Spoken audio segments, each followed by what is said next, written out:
നമസ്കാരം. നമസ്കാരം സർ. എന്താ പേര്? എൻ്റെ പേര് ദിവ്യശ്രീ. ദിവ്യശ്രീ.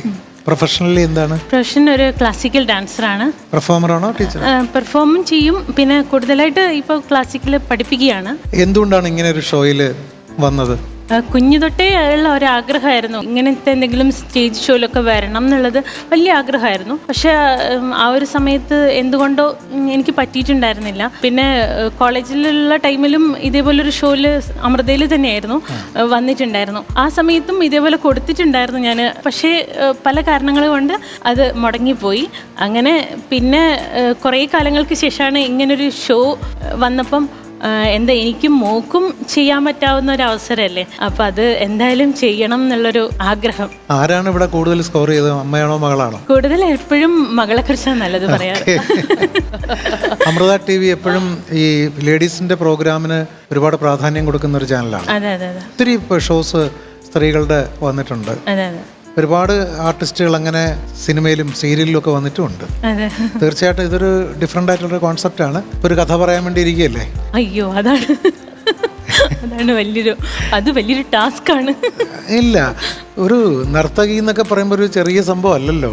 എല്ലാ കലകളും ചേർന്ന ഒരു കലാരൂപമാണ് നൃത്തം. അഭിനയം, സംഗീതം, എല്ലാം വരും അതിനകത്ത്. സകല ഭാവങ്ങളും വരും, സാഹിത്യം എല്ലാം വരും. അപ്പോൾ അങ്ങനെ ഒരാൾക്ക് ഒരു സിനിമയ്ക്ക് വേണ്ടി ഒരു കഥ ചിന്തിക്കാനും അതൊന്ന് പറയാനും വലിയ ബുദ്ധിമുട്ട് വരില്ല എന്നാണ് എനിക്ക് തോന്നുന്നത്. അധികം സംസാരിക്കാതെ വേണമെങ്കിൽ അങ്ങ് സ്റ്റാർട്ട് ചെയ്യാം. റെഡിയല്ലേ? ഞാനിന്ന് സാറിൻ്റെ അനുഗ്രഹം മേടിച്ചിട്ട് തുടങ്ങാം.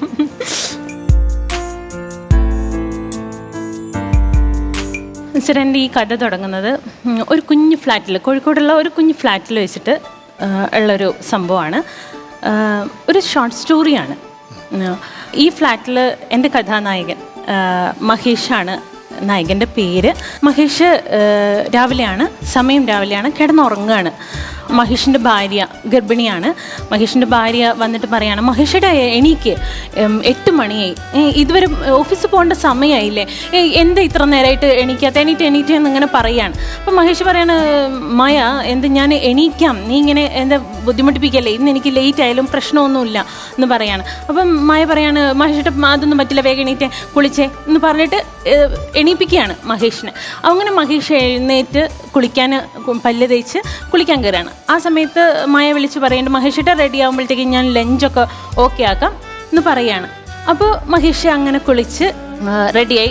നല്ലൊരു ജെൻറ്റിൽമാനാണ് എൻ്റെ മഹേഷ്, കാണാൻ നല്ല സുന്ദരനൊക്കെയാണ്. അപ്പോൾ മഹേഷ് കുളിച്ച് വന്ന് ആ സമയത്ത് മായ എന്ത് ചെയ്യുന്നു എന്ന് വെച്ചാൽ ലഞ്ച് ബോക്സ് മഹേഷേട്ട എടുത്തു വെച്ചോളൂ എന്ന് പറഞ്ഞ് കൊടുക്കുകയാണ്. അപ്പം കൊടുക്കുമ്പം എനിക്കിത് വേണ്ടായിരുന്നു മായ, ഞാൻ ഇന്ന് എവിടുന്നെങ്കിലും കഴിക്കുകയായിരുന്നു എന്ന് മഹേഷ് പറയുന്നുണ്ട്. അപ്പം മഹേഷ് ഈ ലഞ്ച് ബോക്സ് മേടിച്ച് പോവുകയാണ്. ആദ്യം തന്നെ ലിഫ്റ്റിലോട്ടേക്ക് പോകുമ്പം ലിഫ്റ്റിൽ അമർത്തിയപ്പം ലിഫ്റ്റ് വർക്ക് ചെയ്യുന്നില്ല. അപ്പോൾ ആകെപ്പാടെ സമയമൊക്കെ നോക്കിയപ്പം കുറച്ച് ലേറ്റ് ആയിട്ടുണ്ട്. അങ്ങനെ മഹേഷ് ആ സ്റ്റെപ്പ് ഇറങ്ങി ചടപടേന്ന് പറഞ്ഞ സ്റ്റെപ്പ് ഇറങ്ങി അങ്ങ് പോവുകയാണ്. ആ ഇറങ്ങി പോകുമ്പം സ്റ്റെപ്പിൻ്റെ ഒരു ലാസ്റ്റ് പോർഷനിലൊക്കെ എത്തുമ്പോൾ ഒരാളായിട്ട് ഇടിച്ചു പോവുക. ഇടിച്ചു പോകുമ്പോൾ മഹേഷ് സോറി എന്നൊക്കെ പറഞ്ഞ് മഹേഷ് അങ്ങ് പോകും. മഹേഷ് വളരെ ധൃതിയിൽ പെട്ടെന്ന് ഒരു ഓട്ടോ പാസ് ചെയ്യുമ്പം ആ ഓട്ടോയ്ക്ക് കൈ കാണിച്ച് മഹേഷ് ഇറങ്ങി ആ ഓട്ടോയിൽ കയറിപ്പോവും. അവിടുന്ന് ഓട്ടോക്കാരനോട് പറയും ഇങ്ങനെ SM സ്ട്രീറ്റ് എന്ന് പറയും. അപ്പോൾ അങ്ങനെ മഹേഷ് പോയി SM സ്ട്രീറ്റിലോട്ട് ഇറങ്ങുകയാണ്. SM സ്ട്രീറ്റിൽ നല്ല തിരക്കുള്ള ഒരു സമയമാണ് ആ സമയത്ത് മഹേഷ് ആ തിരക്കിലൂടെ വളരെ പരിഭ്രാന്തിയിൽ ഇങ്ങനെ പോയി നടന്ന് അങ്ങനെ മഹേഷ് ഒരു ബസ്സിന് കൈ കാണിക്കും. ബസ്സിന് കൈ കാണിച്ച് അതിലും ആണെങ്കിലും നല്ല തിരക്കാണ്. ബസ്സിൽ കയറി കഴിഞ്ഞപ്പോൾ മഹേഷിന് നിൽക്കാൻ പോലും സ്ഥലമില്ല. അങ്ങനെ മഹേഷ് ഒന്ന് ഏന്തി നോക്കും, കണ്ടക്ടർ എവിടെയാണ് എന്ന് നോക്കും. അപ്പോൾ കണ്ടക്ടർ മുൻവശത്താണ് നിൽക്കുന്നത്. അവിടെ നിന്ന് മെല്ലെ ആ തിരക്കിൻ്റെ ഉള്ളിൽ കൂടെ ഒന്ന് ഊഴ്ന്ന് മഹേഷ് ഫ്രണ്ടിലെത്തിയിട്ട് പറയും, എനിക്ക് ഇവിടെ ഇറങ്ങണം എന്ന് പറഞ്ഞിട്ട് അങ്ങനെ ഇറങ്ങി. മഹേഷ് ഇറങ്ങുന്ന സ്ഥലത്ത് വലിയ ആൾത്തിരക്കോ ഒന്നുമില്ലാത്ത ഒരു സ്ഥലത്താണ് മഹേഷ് ഇറങ്ങുന്നത്. അന്ന് മഹേഷ് ജോലിക്ക് പോയിട്ടില്ല. അപ്പോൾ മഹേഷ് അങ്ങനെ ഇറങ്ങി നടന്നു പോയി മഹേഷ് ഒരു ബീച്ചിൻ്റെ ഒരു സൈഡിൽ ബീച്ചിലെത്തുകയാണ്. മഹേഷിന് എപ്പോഴും ഇഷ്ടമുള്ളൊരു കാര്യമാണ് ബീച്ചിൽ പോയി ഇങ്ങനെ കടലിനെ കാണുക എന്നുള്ളത്. വലിയ ഇഷ്ടമുള്ള ഒരു കാര്യമാണ്. പിന്നീട് മഹേഷ് ഭാര്യ തന്ന ചോറ്റുപാത്രം ഒന്ന് വെറുതെ ഒന്ന് തുറന്ന് നോക്കുമ്പം അപ്പം ഇങ്ങനെ ആലോചിക്കും, മഹേഷേട്ടാ എല്ലാം കഴിച്ചിട്ട് വരണം കേട്ടോ എന്ന് പറഞ്ഞൊരു സാധനം അയാളുടെ മനസ്സിലിങ്ങനെ വരികയാണ്. അപ്പോൾ വളരെ സന്തോഷത്തോടു കൂടി അവളോട് അത്രയ്ക്കും ഇഷ്ടമാണ് മഹേഷിന്. ചുറ്റുപാത്രം അടച്ചു വെച്ച് അവൻ ബാഗിൽ തന്നെ വയ്ക്കും. എന്നിട്ട് മഹേഷ് എന്ത് ചെയ്യുമെന്ന് വെച്ചാൽ അവൻ്റെ പോക്കറ്റിലിരിക്കുന്ന പേഴ്സ് മെല്ലനെ എടുത്തിട്ട് വെറുതെ ഇങ്ങനെ തുറന്നു നോക്കുമ്പോൾ അതിനകത്തൊരു 10-25 രൂപയേ ഉള്ളൂ. അപ്പോൾ ആ 25 രൂപ മഹേഷ് ഇങ്ങനെ കയ്യിലെടുത്തിട്ട് വലത്തെ കയ്യിൽ ഇങ്ങനെ അമർത്തി പിടിച്ച് ആ പേഴ്സ് എടുത്ത് മെല്ലനെ ആ വെള്ളത്തിലോട്ട് അങ്ങോട്ട് ഇടും. വെള്ളത്തിലോട്ട് ആ പേഴ്സ് ഇങ്ങനെ ഒലിച്ചു പോകുന്ന മഹേഷ് ഒരു ചെറിയ ചിരിയോടെ ഇങ്ങനെ നോക്കി ഇങ്ങനെ നിൽക്കും. അങ്ങനെ മഹേഷ് മറ്റേ ലെഫ്റ്റ് സൈഡിലൊരു പോക്കറ്റിൽ ഒരു പേഴ്സ് കിടക്കുന്നത് എടുക്കും. അതെടുത്ത് അതിനകത്തുനിന്ന് ഇങ്ങനെ പേഴ്സ് തുറന്ന് പൈസ എടുക്കുമ്പോൾ ഒരുപാട് പൈസകളുണ്ട് ആ പേഴ്സിൽ. ആ പൈസയൊക്കെ ഇങ്ങനെ എടുക്കുമ്പോൾ അവനിങ്ങനെ ആലോചിക്കും, വൈഫ് പറഞ്ഞിട്ടുണ്ടാവും, മഹേഷേട്ടാ ഇന്ന് നമുക്ക് പുറത്തുനിന്ന് ഭക്ഷണം കഴിക്കാം രാത്രി, ഞാനിവിടെ ഒന്നും വെക്കുന്നില്ല കേട്ടോ എന്ന് പറയും. അപ്പോൾ അവൻ്റെ മനസ്സിൽ എപ്പോഴും ഏത് സമയത്തും അവൾ തന്നെയാണ് അവൻ്റെ മനസ്സിൽ.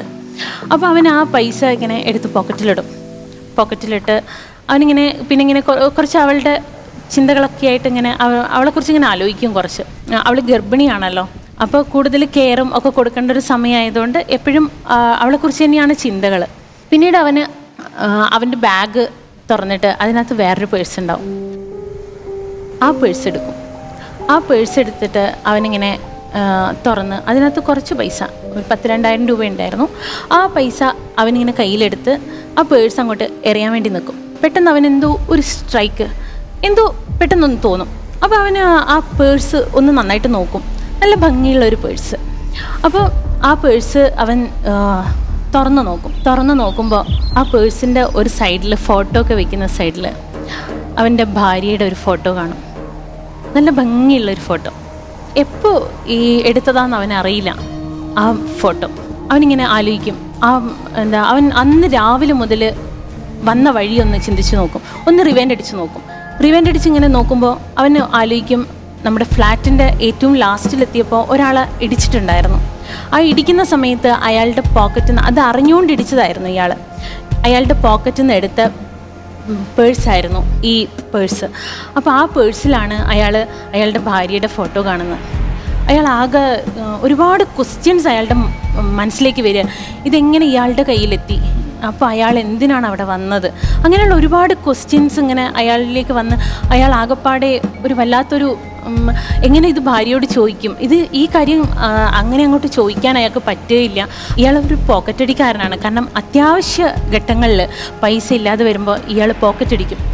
അപ്പോൾ അങ്ങനെയാണ് ഈ ഒരു സംഭവം ഇയാളിലേക്ക് എത്തുന്നത്. അപ്പോൾ ഇയാൾ വീട്ടിലെത്തി 2 ദിവസം ഇയാൾ മായയോടൊന്നും സംസാരിക്കില്ല. മായ ചോദിക്കും, മഹേഷേട്ടാ എന്താ പ്രശ്നം, എന്തെങ്കിലും പ്രശ്നമുണ്ടോ? അപ്പോൾ ഇയാൾ പറഞ്ഞിരിക്കുന്നത് എന്താണെന്ന് വെച്ചാൽ, എനിക്ക് നല്ലൊരു ജോലിയാണ്, ഞാൻ പക്ഷേ ഇടയ്ക്ക് ഇവളുടെ ആഗ്രഹങ്ങൾക്കനുസരിച്ച് ഇയാൾക്ക് ഈ പൈസ എത്താതെ വരുമ്പോഴാണ് ഇയാൾ ഇടയ്ക്ക് പോക്കറ്റ് അടിക്കുന്നത്. അപ്പോൾ ആ ഒരു സമയത്ത് ഇയാൾ വീട്ടിൽ നിന്ന് മായയോട് അധികം സംസാരിക്കില്ല. അപ്പം മായ, എന്താ മഹേഷേട്ടാ എന്താ പ്രോബ്ലം എന്നിങ്ങനെ ഇടയ്ക്കിടയ്ക്ക് ചോദിക്കും. പക്ഷേ ഇയാളൊന്നും പറയില്ല. അങ്ങനെ പെട്ടെന്ന് മായ കുറച്ച് വോയിസ് റേസ് ആയ രീതിയിൽ, എന്താണെന്ന് വെച്ചാൽ ഒന്ന് തുറന്ന് പറ, കുറച്ച് ദിവസമായില്ലേ ഞാൻ ചോദിക്കുന്നു എന്നുള്ളൊരു രീതിയിൽ അങ്ങോട്ട് ചോദിക്കും. അപ്പോൾ പെട്ടെന്ന് മഹേഷിൻ്റെ ഉള്ളിലുള്ള ശൗര്യം അങ്ങോട്ട് പുറത്തേക്ക് വരും.